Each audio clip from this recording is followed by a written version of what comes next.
Want to know how to automate tasks in Microsoft 365? So in Microsoft 365, using AI, you can also create and automate tasks like creating a Word file, Excel sheets, or PowerPoint as well. So in this video, I'm going to show you how you can just simply automate it in just under a minute. So let's get right into it. Now first things first, so simply open up your m365.cloud.microsoft and you should be right here. And on the leftmost side, you should be seeing navigation. You can just simply scroll down a little bit, and here you should be seeing various options that you can choose from. Just simply select create right here below notebooks. So now once you have selected create, as you see right here on the main interface, here you should be seeing various options that you can create from. Now here you should be seeing more. Just simply select that, and here you should be seeing various options that you can choose from. So you can just simply create with Copilot using document, presentation, and workbook.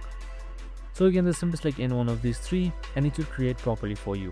So as you can see right here, you can see all of the templates you can choose from, and you can just simply create accordingly with categories as well. I hope this video helped.